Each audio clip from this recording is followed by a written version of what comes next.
Orucun məhkəmə prosesi keçirildi. Hər hazırda da müəllim vəkili açıqlama verəcək.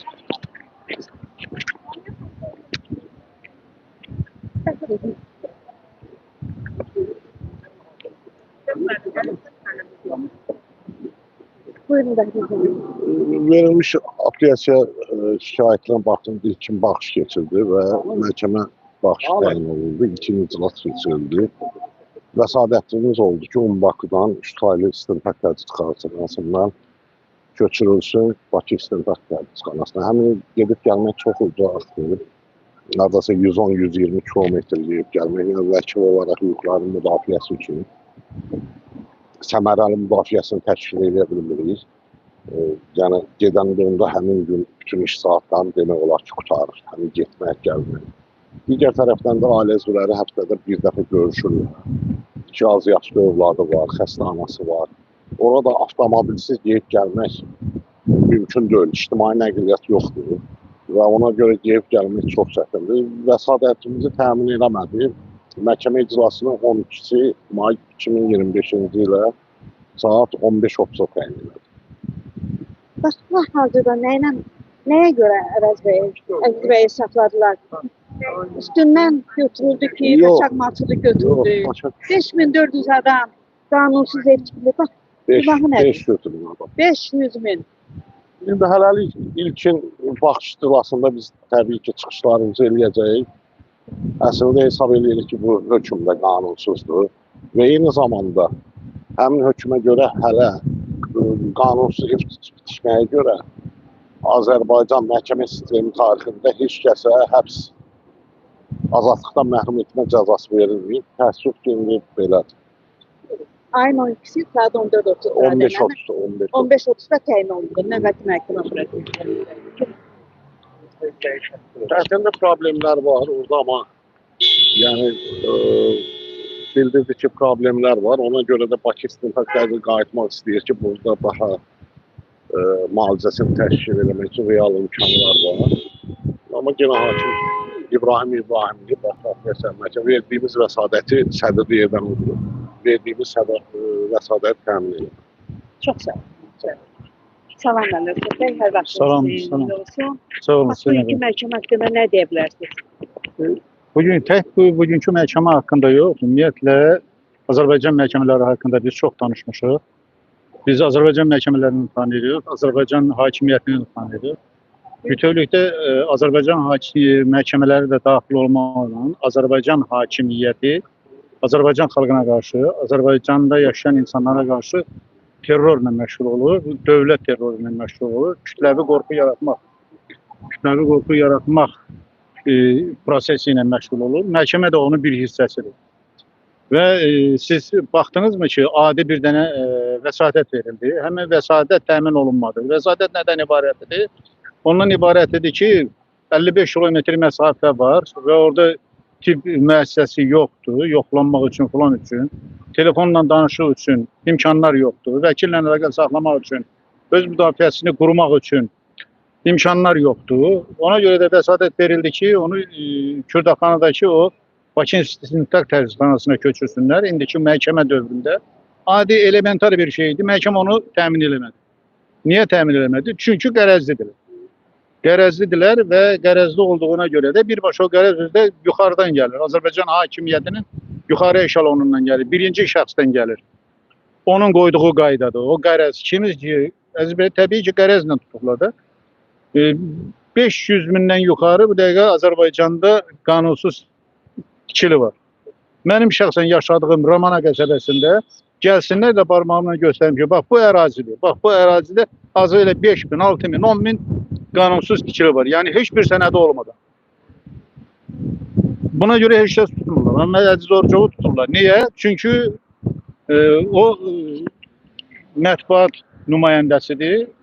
Ona görə də o Azərbaycan hakimiyyətinin bu korrupsiyasını, cinayətlərini ifşa həmin o Kanal 13 ifşa elədiyinə görə, materiallar verdiyinə görə qərəzli şəkildə qisas almaq məqsədi ilə tutublar. Və qisas almaq məqsədi ilə də gedən proses bir də qisas almaq məqsədinin davamı kimi gedir.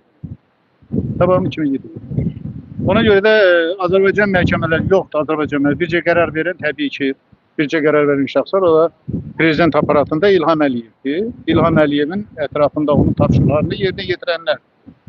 Bununla başqa qərar verən yoxdur. Məhkəmədən heç nə gözləmək mümkün deyil.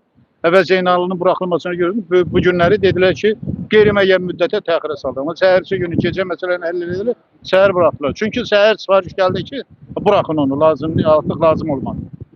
Ona görə də Azərbaycan məhkəmələrini nəsə olmaq mümkün deyil. Hamısı bir yerdə bu terror qrupunun içərisində olan bir şeylərdirlər bunlar. Və heç nə də gözləmirəm. Adi vəsadəti təmin eləməyən Əziz Orucovun həbsdən azad olunması haqqında heç vaxtı qərar çıxarda bilməz. Çünki ipi öz əlində deyil, yuxarıdandır.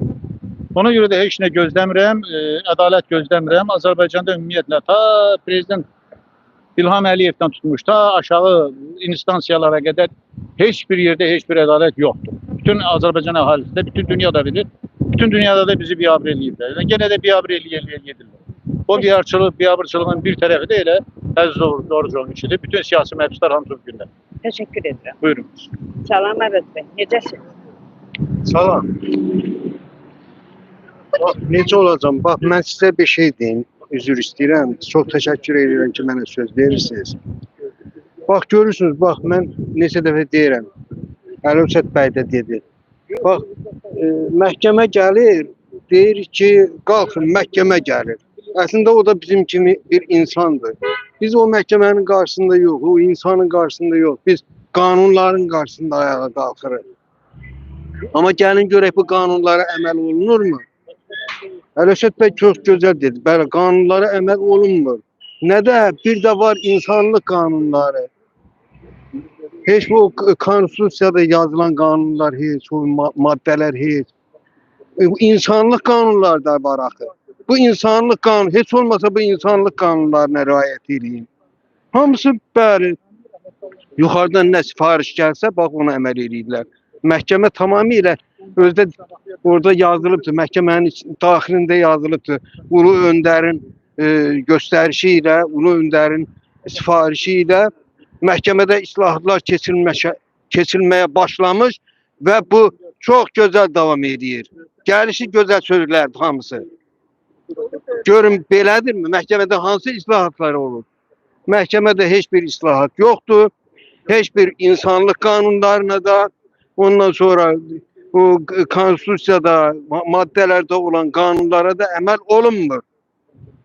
Ona görə də mən istəyərdim ki, heç olmasa insanlıq qanunları. Deyir, qanun nə deməkdir? Qanun özü insanlıq üçün borc ödəməkdir. İnsanlığın öz qaydası alt-üst olunursa, dözmək, buna dözmək, qanun və nizam namına eyvah, insanlığın öz qaydalarından mı əl üzmək? Allah bunlara lənət eləsin. Teşekkür ederim. Sağ olun. Salam Fəridə xanım, hər vaxtınız xeyirli olsun. Salam, xoş gördük sizləri və izləyicilərimizi. Bugün biz Əziz Orucovun apellyasiya məhkəməsində iştirak elədik. Məhkəmə iclasından zaten mən heç nə gözləmirdim. Məhkəmədə vəkil Bəhruz bəy vəsadət verdi ki, Əziz Orucovu Bakıda saxlayırlar. Bakı təcridxanası da çox uzaqdır.